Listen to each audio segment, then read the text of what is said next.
Yeah, we're going to talk about action steps for a great year. So I'm going to touch on some of the things I've done over the course of my career to both good and bad in terms of setting up your year for a great success and achieving whatever you set out to achieve in that given year.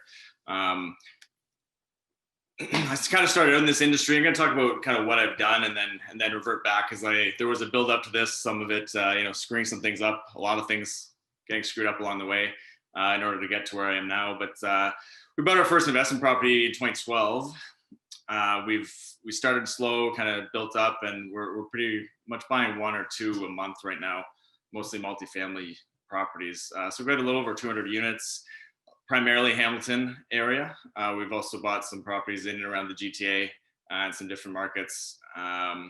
Over the years, we've had the number one most downloaded real estate investment podcast for 7+ years. Actually, we're 7 years and about a week into when we started that.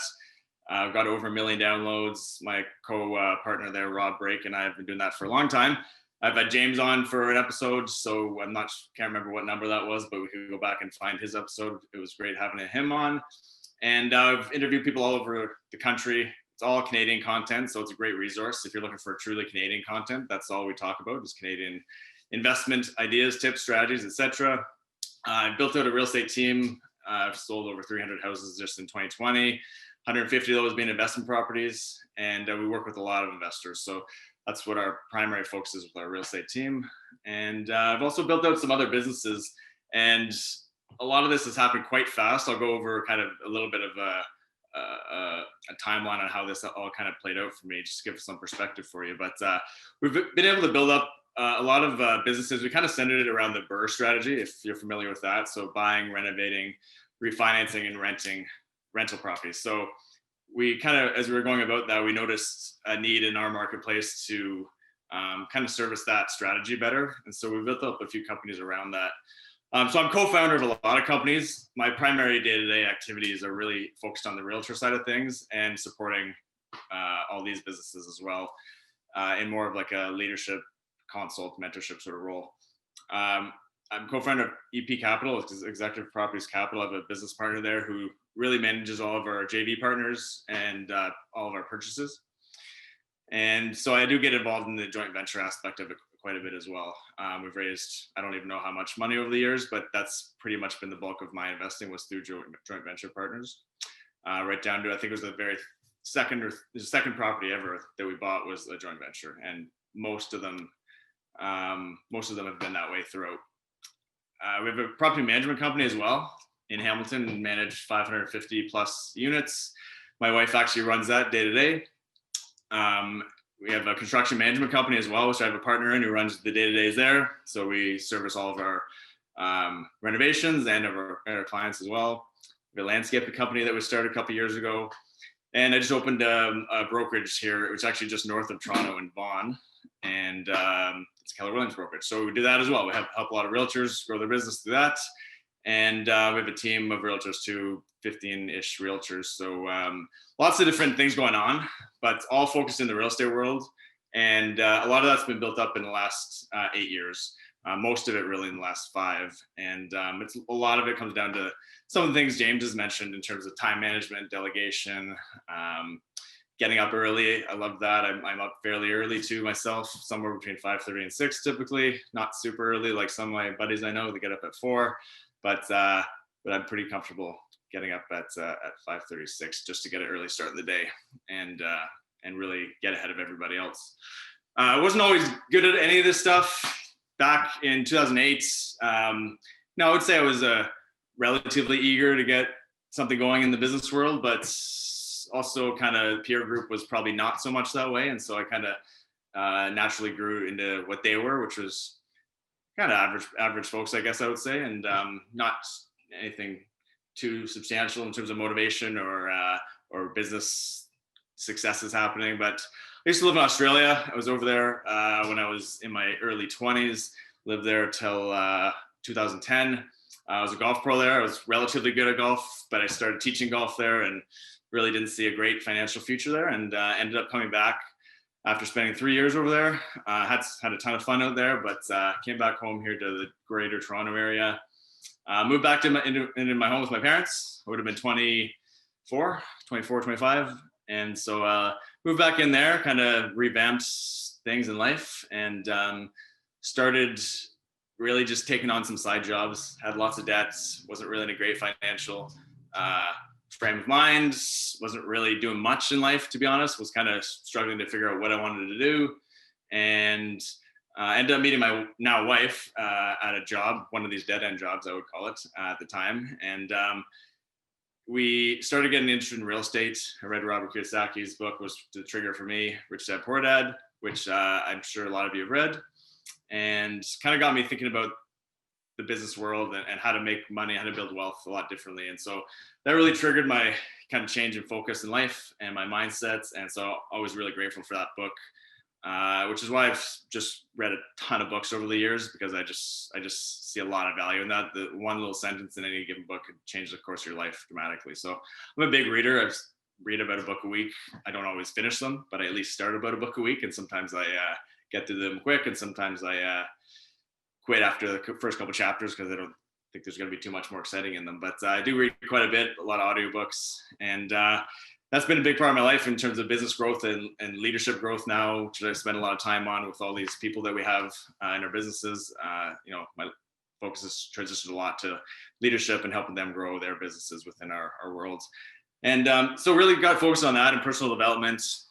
Tried to start a few companies, online companies, marketing companies, that sort of thing. Really was just kind of trying to make money, to be honest. And a lot of failures in that, a lot of ups and downs, not a whole ton of success. But then we started looking at real estate and getting interested in the real estate world a little more. We started going to meetup groups, somewhat like this. We go to our local meetup group every month. We network with people. We started building a wholesaling list. So we were reading a lot of US-based stuff. Figured we'd try wholesaling here. There wasn't a ton of people doing it around our area, but there was the odd person that would throw up the bandit signs or throw out yellow letter campaigns. And we started doing all that sort of stuff. Started trialing a bit of everything, really. We had some landing pages that we'd funnel leads through Kijiji ads and classified ads online. So we'd go out at Friday night, put up your We Buy Houses signs across the city and hope for a bunch of calls, and then they'd all get taken down by Monday morning, and we'd go pick them up by Sunday night, or else the city would come and take them down. Tried a whole bunch of different things, and we wholesaled a few properties, probably 10, give or take. Not a ton of money in it, to be honest. Looking back, it would kind of cover our expenses, then a little bit extra, maybe $5,000 here, $5,000 there.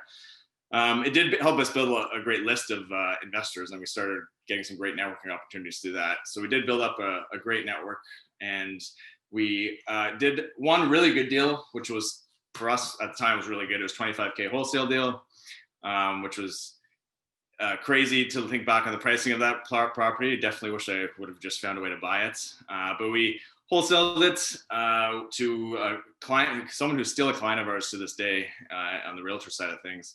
And they tell us all the time we should have just offered them a 50-50 joint venture deal, and we could have made about $80,000 to $80,000 to $100,000 probably instead of the 25.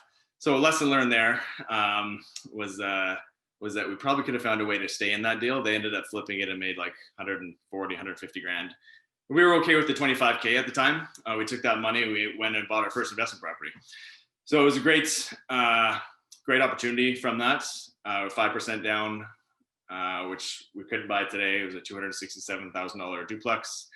5% down. We used the 25 grand, and we would use whatever else we needed to through credit cards and whatnot. We had to do some renovations.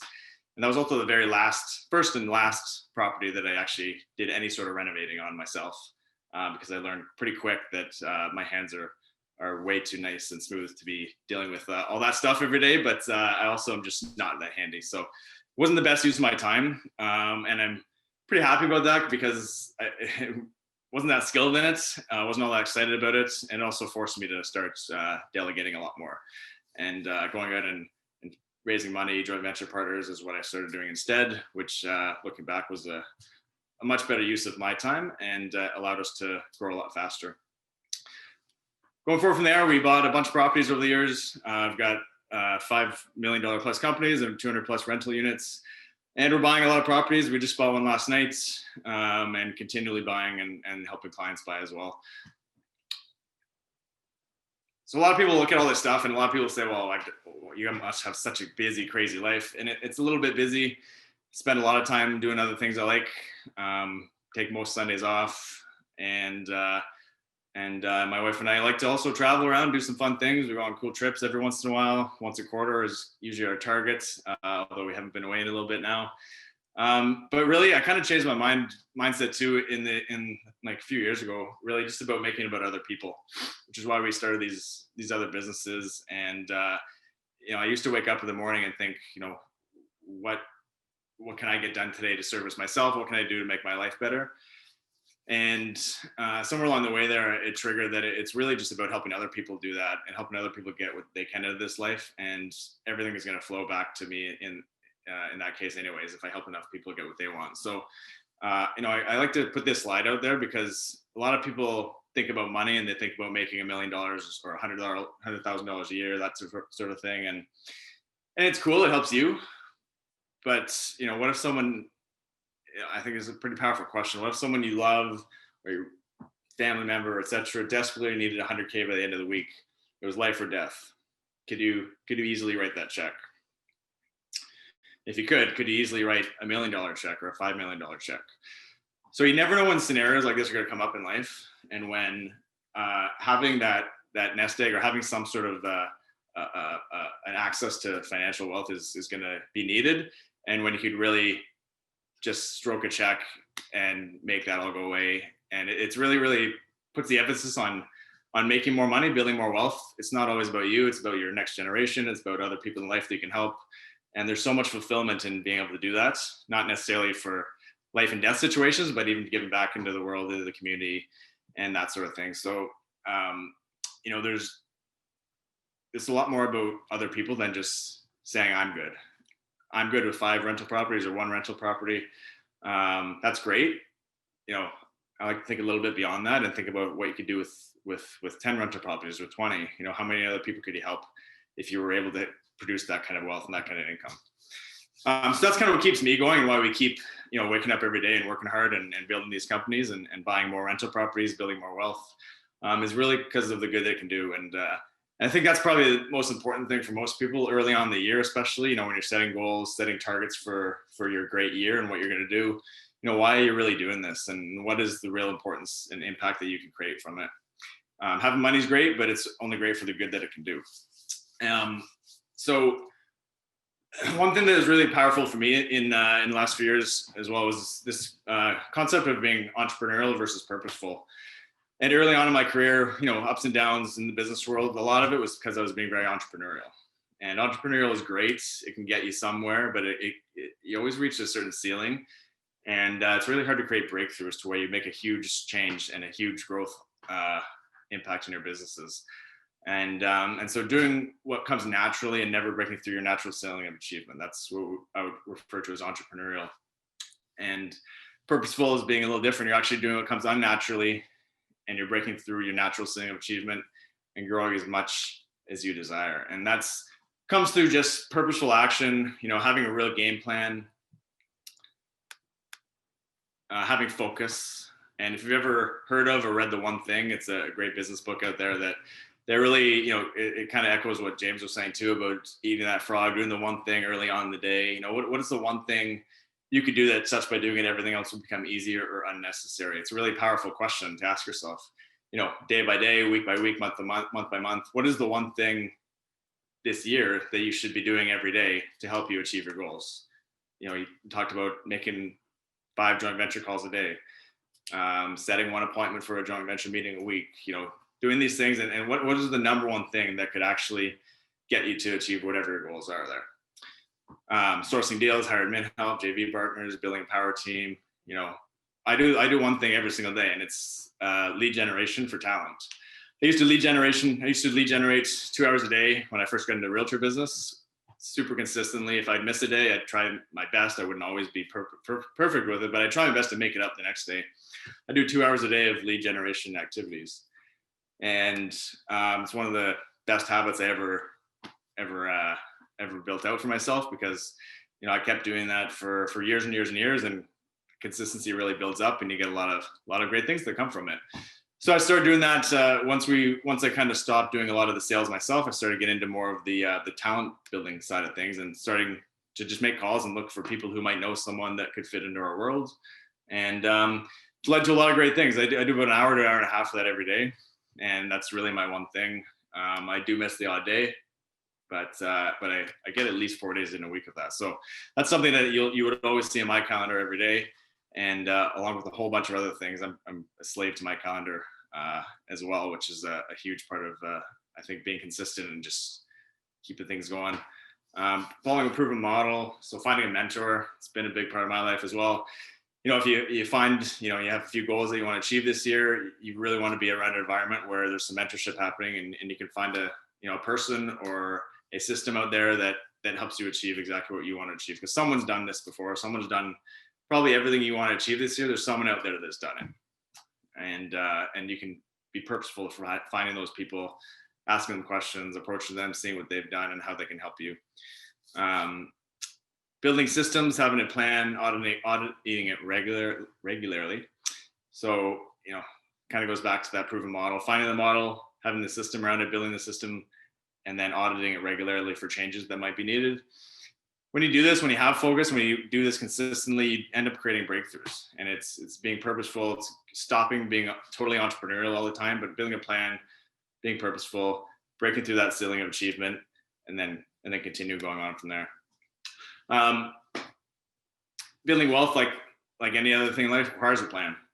And so if you're looking at your plan for the year, you're talking about some of the achievements you want to make happen, it might require some money.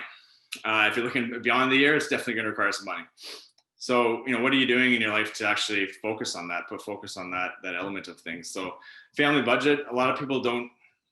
I only started doing this in the last couple of years with my wife. A lot of people don't have a family budget.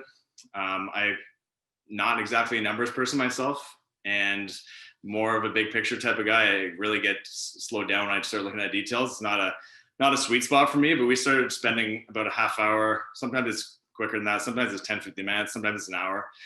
But about a half hour a week, we just spend time looking at our kind of family budget, and we treat our family budget, our family financials like a business.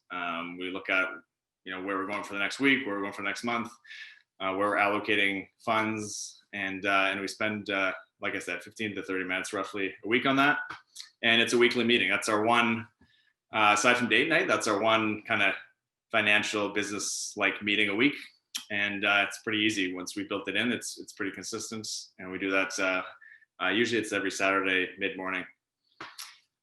Net worth tracker, are you tracking this stuff? I love tracking my net worth, because it's like, losing weight, but it's the opposite. Hopefully you're gaining weight, you're gaining financial weight. And it's a really fun thing to track. It kind of lets you look back on the year and see if you were, successful in that year, if you accomplished some of the things you wanted to. Without tracking it, sometimes you don't find a lot of reason to celebrate. It's a lot easier and more fun when you're tracking this. And I review that every 6 months or so. Something that we do with a lot of our business partners too is help them track their net worth. And then GPS 135. I'm not sure if anyone's ever seen this or heard of this, but this is like my super simple business plan that we do every single year. We actually do it every quarter. Now we implemented that as of last year, as we do it every quarter.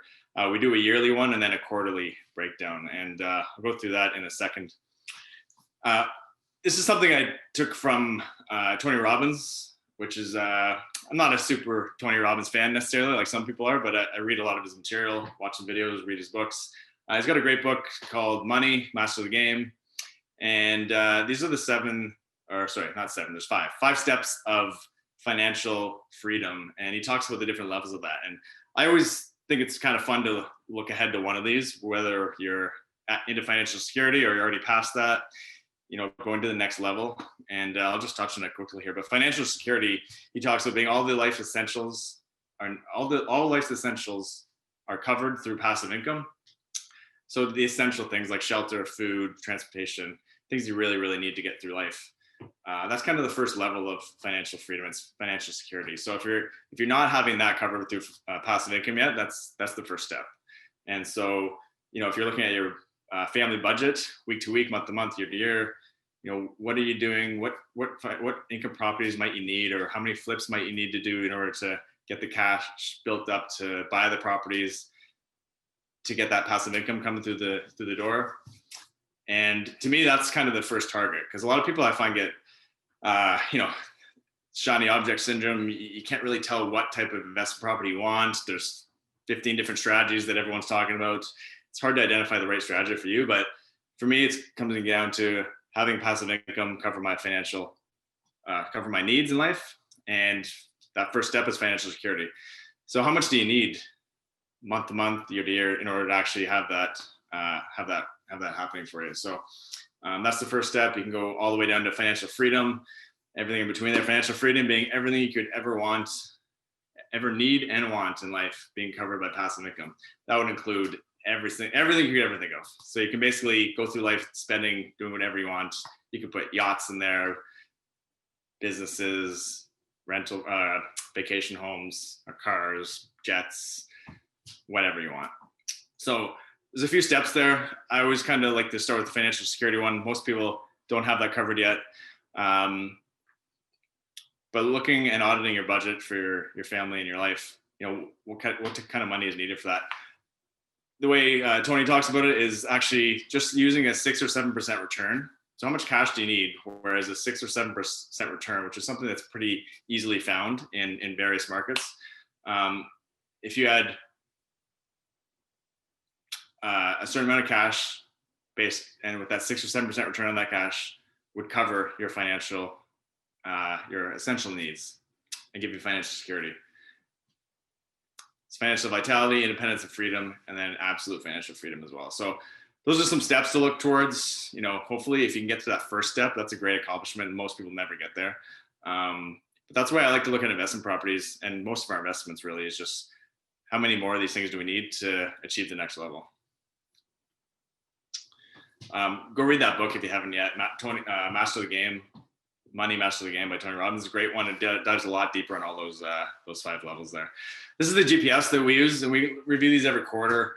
It's a really, really simple way I find to start looking at your goals. And we start with one big goal. So what's the one big goal you want to achieve this year? If it's buying an investment property for the first time, it's buying 10 of them, it's buying that first JV partner.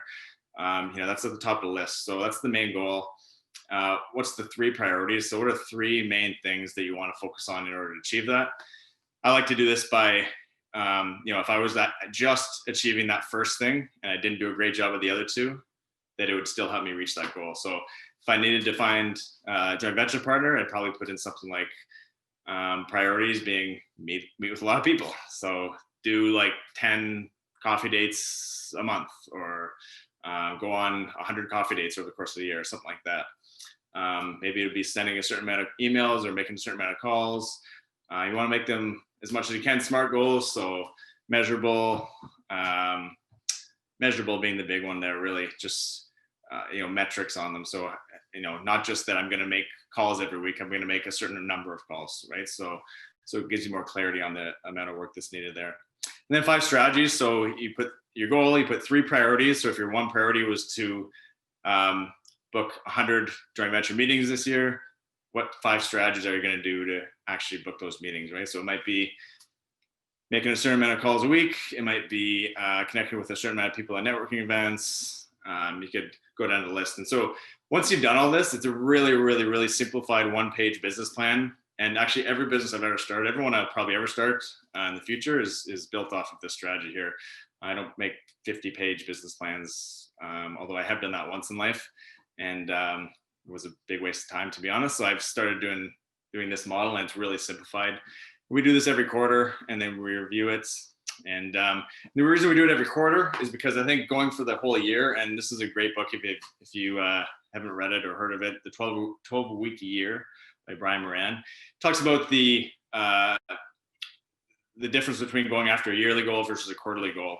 The problem with the yearly goal is that it's 52 weeks long. And so if you take off, the first 3 weeks, and we're sitting here on January 20th and you haven't done anything yet, you don't feel too bad about yourself. But if we're in a 12-week year, you've already lost the first quarter, right? So you're already out the door with the first quarter. You're not going to feel great about that, right? So it kind of creates a little more sense of urgency for you to get things going right away. and they force change early, right? You're not sitting here in the summer, thinking about the first half of the year, looking back and going, oh crap, I haven't really done much of that joint venture stuff that I thought I was going to work on. But I got 6 months left, so now I got some time to figure it out. But you just lost a whole half a year, right? So 12-week goals become weekly action plans, because you have 12 weeks. So you gotta really look at it week by week, and you can't take a week off really, unless you're purposefully taking a week off for vacation or something. But if you're looking at your goals and your business goals or your investing goals, you can't afford to take a whole week off, right? So 12-week planning is something we've used only for a year, but we had an amazing year in a lot of ways in 2020, and I'm not sure we would have had the same success or been able to pivot the way we had to so quickly last year if it wasn't for looking at it in a 12-week segment versus the yearly. We do still do the yearly, but we break it down into the 4 quarters. And so beyond that, so you're gonna want to find a peer group. I mean, now more than ever, we need to hang around with groups like this. We need a peer group where we can talk about these things, where we can get some accountability, where we can be in a great group that's propelling us upwards, and be in a positive environment where you talk about your big goals and people say, yeah, awesome, go get it. Not, oh, because I've had a lot of people in my life, like all of us have probably. A lot of them happen to be family members, unfortunately, where you talk about something exciting that you're going to go accomplish, and they start getting uncomfortable, or they want to tear you down, or they want to tell you it can't happen. The more aware you are of that, the more you're able to kind of push that aside and go find the right group. And so finding your group, finding your 3-foot circle and auditing it and seeing who's in it, massive importance. One of the biggest things I think I've ever done in life. It's how I ended up in Hamilton. We used to live in more Toronto area, just north of Toronto. And we moved out to Hamilton 7 years ago, kind of naturally got us a little bit farther away from our peer group, and our life changed. So really couldn't emphasize that enough, the importance of that. Attending events always breeds inspiration, opens your mind. Networking is always great. You never know what kind of connection you're going to get, especially at events like this, in an investment event where there's lots of entrepreneurs, people thinking about doing some big stuff, wealth building, a lot of really powerful things. And then coaching, the highest level of accountability is paying for a coach. Almost all professionals have coaches. I've had a coach ever since I got into the real estate business. So it'll be 6 years ago. Well, it doesn't always have to be paid for. It doesn't always have to be private, personal one-on-ones, but some sort of accountability. I like to pay for them personally, one-on-one coaching, because I started doing that early on in my career, and it's made a big difference. But some sort of accountability where I like to pay for it, because if I pay for it, I know I'm going to feel really, really bad if I don't do anything that week. So I'm really a big fan of coaching. And one last thing I want to leave you with too here was just the fact of, I think this is a quote, but I think when I look it up, it's spoken in a bunch of different ways, but we overestimate what we can accomplish in 1 year, but we drastically underestimate what we can accomplish in 5 years. That's something I look back on my last 5-6 years in life, and no way I would have thought I was ever going to do any of this stuff. Remember 6-7 years ago, 8 years ago, I guess, when we were buying or looking to buy our first property, looking to wholesale our first deal. It's tough going sometimes when you're trying to do a wholesale deal, and you're getting calls off signs from people that are listed on the MLS, and they're wanting to sell your home. You're going through so many weird things and new things, and you're like, man, I just want to make like $5,000 on this deal. To look ahead to what we've done is crazy, but it's all really just built on the habits. It's built on time blocking, on setting goals, on actually just doing some of these activities, and following a plan and being purposeful. And it builds on itself so fast that that 1 year goal, maybe you don't hit it, because a lot of us tend to overestimate what we might achieve in that 1 year. But if you just keep going, you keep consistently building up, you keep consistently building your network, keep consistently learning new things, keep consistently attending events like this where you can get so much information and value and inspiration. It just keeps building, and you can look back in 5, 6, 7, 8 years and just be absolutely blown away with what you can accomplish. And that's something that I've definitely done in life, something I hope a lot of you can do. And hopefully 2021 is a year that really becomes super impactful for you, and you can look back on it in a great way. I think I'm excited for 2021. The investment world's got so much interesting things happening. Money's cheap. it's a great time to go buy stuff. And I'll leave it there, or we can do Q&A if there's anything. Open that as well. Thank you, Sandy. Sorry, I think I was fighting with the mute button with Jennifer. Anyways, we're back on. Sandy, that was amazing. I was, taking pictures of just about every slide, and my wife's joining me in the other room, and some fantastic stuff. I really enjoyed the GPS. That was fantastic. And also, I think a lot of the things that you said were very impactful, and things that a lot of us have heard before. But you're doing it. You're living it. You're committed. And just maybe talk a little bit about that first year when it said on that one slide that you were inspired, and what was that key trigger that made you decide that you really needed to move in this other direction? I met my wife. And my wife is a super driven Russian entrepreneur who's like the stereotypical kind of hard-nosed Russian type of woman. And she was really excited about real estate. And I was like, man, if I gotta get this girl, I better figure this out. I better get excited about this too. And so if I'm honest, that was the main driver. It's probably one of the reasons that I've been pushing hard for a while. But at the same time, it forced me to actually read that book, which is Rich Dad Poor Dad, which was a really game changer for me. Yeah. And then coming to events like this, we started going to a local real estate meetup event, and it got pretty exciting. Seeing people, hearing people's stories, and the different things they were able to accomplish. It was just exciting, and I kind of got roped into it all. And like I said, one thing just kind of piled on top of another, and we just kept going. Yeah, and thank you for that. It sounds like you went out and found that accountability partner. So and you've got one that's you've got for life. So I imagine as well that and I know in some past discussions with at Mogul, James has talked about not only from getting Mogul started, but also his investment career. I imagine yours was the same, where those first few years probably seemed like you were really working hard, but things didn't necessarily happen as fast as maybe you'd like. And then all of a sudden it just took off, and now it's just grown exponentially. Totally. Everything's harder at the beginning. I mean, you don't really know what you're doing. You're kind of learning as you go. I think I'm definitely a little more, you could argue both ways. I'm a little more towards the ready, fire, aim sort of thing. I don't necessarily, it's not really my natural. I'm a little bit laid back and calm as a natural kind of personality type, but I do like to get things done, and just moving and going forward is definitely better than sitting there trying to perfect everything and looking over every detail. And so, taking action, you're going to screw things up. You're going to have some big falls, some big failures. We've certainly done that. We've lost money on some deals, not very often, pretty much never anymore, but we have lost money on some deals. We've had a flip that we lost a bunch of money on at one point, 6-7 years ago. And it's never fun when you go through that, but the amount of things you learn through actually experiencing it all is just, you can't go back and you can't replace that, right? And so it's one of the reasons I like to share so much as well, because I could share anything I want with someone, but nothing's going to change the actual experiences that I've had to go through that, right? And so I could tell you the greatest thing I've ever learned in life, but if you've never experienced that, you're still going to have to go experience that. I've already experienced it. I've got that muscle built, right? So, it's always hard to start. You got to find ways to get motivated, keep going, get motivation every day. You can use a bit of motivation, and just keep going and building on it, and finding that group that's going to support you and keep you excited. And and just keep going. I mean, it's tougher. It gets easier as you go.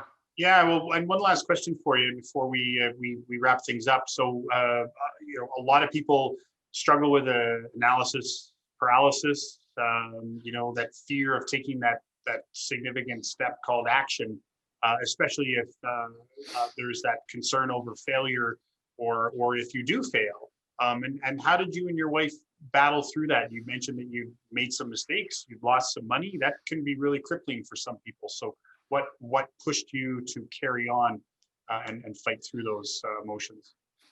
So the best thing I ever did, which I didn't really touch on there, the best thing I ever did in life was I went and found a mentor as I was getting my real estate license. I went and worked, I was on a team for 2 years. So I went and worked on a team for 2 years. I had worked with a guy who had hundreds, I don't know how many rental properties, way more than I could ever imagine finding at the time.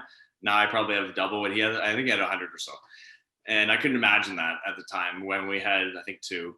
And, being around him every day, I was just like blown away by some of the stuff he was doing, but it naturally kind of, I'd screw some things up, but I'd always look at him, the things he's doing, and I'd be like, that guy can do it. I mean, I must be able to do it because he's not that special. I thought he was the world's best thing at the start, but he's average guy, like most people are, right? When you end up getting to know people, they're not anything too crazy. They're pretty normal, but being around that day to day kind of naturally brought me up to thinking bigger and to thinking that was possible. And so that kind of got me through all the low times, just seeing the things that he was doing and being like, yeah, I can go do that too. So it was the best thing I ever did.